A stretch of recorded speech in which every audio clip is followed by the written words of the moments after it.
Welcome to Critical Condition. My name is Joe, and we're going to talk about sports. So we're officially 10 Sundays away from getting some NFL football back on our TV screens. So today I thought it'd be a perfect opportunity to just go ahead and give you my top 5 list of quarterbacks that, in my opinion, are facing the most amount of pressure heading into the season. Real quick before I start this video, I just want to go ahead and emphasize that, again, this video is just, and list is just based on my thoughts, my opinions on what I feel the quarterback situation is heading into the upcoming NFL season. If you agree or disagree with me, let me know your thoughts in the comment section down below and give me your list. So, starting at number 5, I have Drew Lock. So, I believe that with expectation comes pressure. So, Drew Lock heading into this coming season has had nothing but the Denver Broncos full-on support. Whether it was with the Broncos using their first 2 draft picks in this year's draft to draft 2 solid wide receivers, to adding his own teammate from the University of Missouri coming in as a tight end for himself. He also already has a first-round tight end from Noah Fant that was added last season, and they added Melvin Gordon to solidify that running game. So, this being said, the Broncos are being held as a perennial playoff contender going into the season. And with that being said, a lot of sports outlets have crowned Drew Lock as the next year 2 quarterback to have an MVP kind of season. They really named him the next pop guy, as Colin Cowherd had once said and has been saying about Drew. And don't get me wrong, I mean, critics are critics, but I feel like, Drew's a smart guy and he's listening to these things, and that's going to start creating pressure. It's creating those expectations that I'm talking about. And with that being said, if Drew fails to take and guide the Broncos to just a good record or just a playoff run, I feel like the Denver Broncos season is going to be a failure. And when a team doesn't exceed our expectations or meet those expectations, the first player they blame is the quarterback. So I feel like all the pressure is on Drew to be able to just carry the team, and not necessarily carry the team, but be able to guide them to those dubs that they need to get to be able to put themselves in a position for the playoffs. So that's why I have Drew Lock at number 5. Coming in at number 4, I have Dak Prescott. So all offseason we've heard about Dak Prescott's contract situation, that it's just driven all of us mad sick. Is Dak going to sign? What's he worth? Well, here's the good news for the Dallas Cowboy fans, is the fact that Dak Prescott did sign his exclusive franchise tag tender, which means that he has to report to NFL training camp when it begins. That being said, now, Dak, if you want your money, all you have to do is ball out, okay? If you ball out and take the Dallas Cowboys and got into a playoff run and put up the numbers that you need to, then he's going to get his contract and he's going to get his money. It's plain and simple. If you fall below those expectations, obviously everyone's going to go after you. Now, another big reason why I feel like the pressure really is on Dak is because last year, the biggest part of the blame and the person who got the blame was Jason Garrett. Well, Jason Garrett's not there anymore. You got a former Super Bowl winning coach with you now. So, and as McCarthy, we've seen with Aaron Rodgers with McCarthy, Aaron Rodgers' play has actually dipped down since Mike McCarthy left him.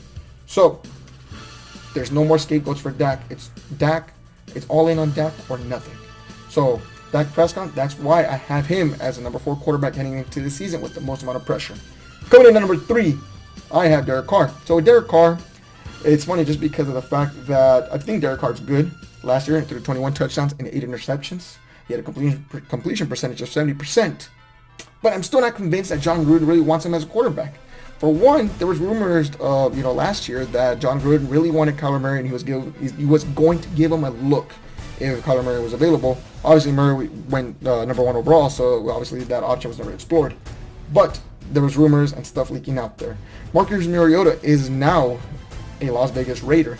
And a big thing for me is that whatever happened to Marcus Mariota with the whole Ryan Tannehill situation, I feel like it's going to happen to Derek Carr. I feel like his leash is short, and I wouldn't be surprised if the Raiders were to start, 1-3 or 0-4 and really have the offensive struggle, and it'll force Gruden to really, or just give him the excuse to really just make a quarterback change. Now, I don't think Mariota is the right guy or can really carry a franchise, but against a new face, it's fresh. Obviously, a lot of people believe that Ryan Tannehill flamed out, but obviously we know how that played out for him. So going into the season, I really feel like for Derek Carr, he is going to be on a short leash, and if he struggles, he's going to get eventually replaced by Marcus Mariota. Coming in at number 2, so this is an easy one for me, and the reason why I actually have this person at number 2 and not number 1 is just because of the fact that the backup quarterback that's right behind him is really no threat to replace him this coming season, unless he just completely is a catastrophe. But it's Baker Mayfield. So Baker Mayfield is at number 2 going into the season just because of the fact that he really fell flat on his face after a promising rookie season.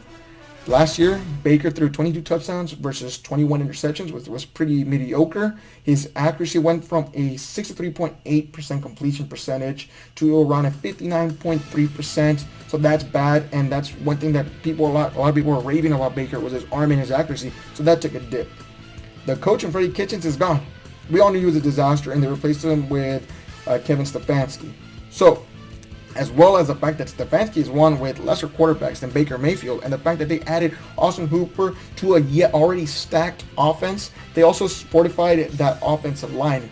So, the pressure is really on Baker to come out there and produce and really just make it happen and take the Browns to the playoffs. Anything less than that, I feel like it's gonna really fall short from expectations. And I think the biggest reason why Baker's under a lot of pressure is because if he doesn't produce this year, the Browns are going to decline his 5th-year option, in my opinion, and are going to be forced to just admit that, hey, Baker Mayfield, we whiffed. So that's why I have Baker at number 2. And at number 1, easy, I have Mitch Trubisky. So Mitch Trubisky was drafted in the 2017 NFL Draft as the number 2 overall pick. Now, this was insane because a lot of people didn't see this coming, but I think it just looks terrible on Mitch just because of the fact that he was the first quarterback taken over Deshaun Watson and Patrick Mahomes. And while we see Patrick Mahomes and Deshaun Watson as superstars, that's not really how we view Mitch.